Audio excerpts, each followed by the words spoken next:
Hi, this is Perla here with Press Pass TV at the Roxbury Community College. We're here covering Open Media Boston's City Councilor Forum.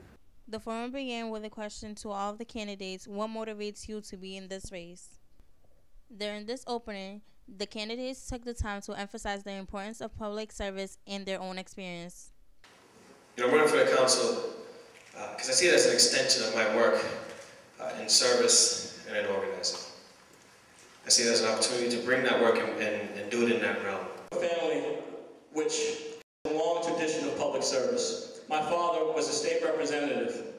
My mother is a social worker and has been for the last 30 years. My sister was a district attorney right here in Suffolk County and is now a district court judge.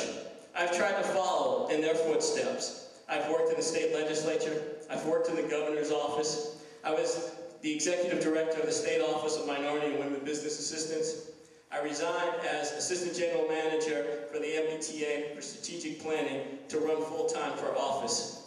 I'm running for city council because when my family first came here in 1968, they faced discrimination when they moved to South Boston and tolerated it for 5 years. And when we moved to Eggleston Square, we didn't have to. But those experiences have sort of led me to where I am today. They continue to sort of feed and fuel my passion for public service and my need for wanting to help others and to make sure that their lives in this world are complete and whole and are not disrupted by the abuse and hate of others. Many candidates focus on how we can best serve youth in the city, like Eco-City. As the executive director of the Roxbury Family YMCA, I've had the pleasure of working with youth and families, not just in Roxbury, but throughout the greater Boston, throughout the Boston area. And I want to bring that to City Hall. I want to bring that energy. I want to bring new ideas. I want to bring new approaches to government. I'm most proud of the time that I put in with young people in this city. I coach youth sports, young men between ages of 13 and 18. And I spent an awful long time with these men. Of the 15 on my team, 12 of them don't have a father at home. All of them attend the Boston Public Schools. I know that the teachers don't have the resources they need to effectively teach these children. I also believe that it's critically important that we think about local schools and neighborhood schools, because I believe that every school should be the best school. I believe it is the civil rights issue of our time. What we need in education, right alongside with more funding, is a revolution. We have a system that puts adults before children, and that is absolutely wrong. One of the first things that I would advocate for as your next city councilor is a return to neighborhood schools.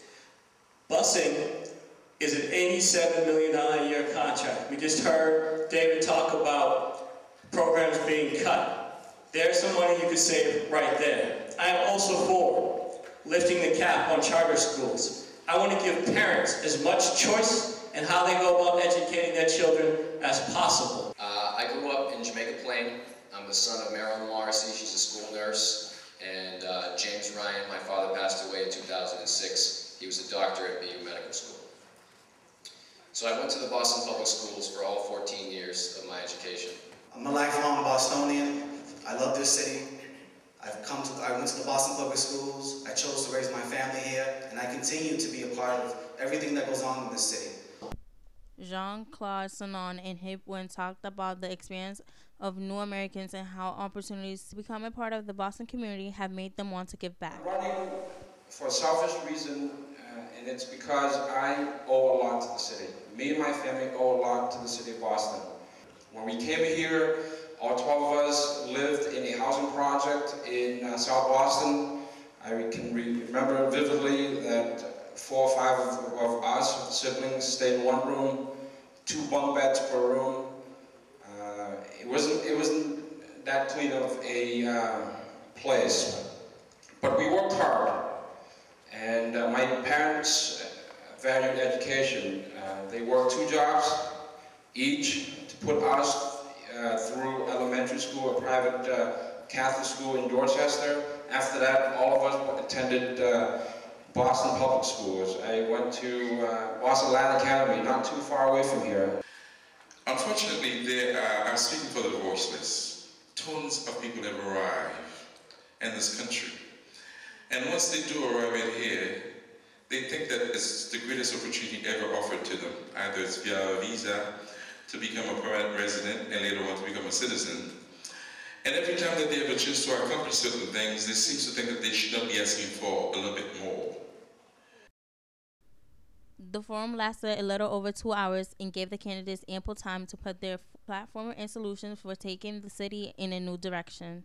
I think that we need to work more on driving the political relationships historically out of politics and think more about new and innovative ideas. With 7 years of city government experience, I believe that we can do more for the residents of the city of Boston. Most of you might know, who've been to other forums, I'm that no-nonsense guy. We don't see that type of activism today. Everyone just hides away, just does enough, don't want to overstep the bounds. I'm not a child of the 60s, more of a child of the 70s, but I share that spirit. I'm not afraid to step over those bounds. I'm asking you to rise up. Because if you don't, somebody's going to walk over you, and they'll continue walking over you as long as you give them the opportunity. Unfortunately, not all the candidates attended. Doug Bennett, Tito Jackson, and Stephen Murphy were no-shows, and John Connolly and Ayanna Presley made short appearances but did not speak at all. We hope to give you more updates and information about all the candidates before the election on September 22nd. For more about the forum or Open Media Boston, visit openmediaboston.org.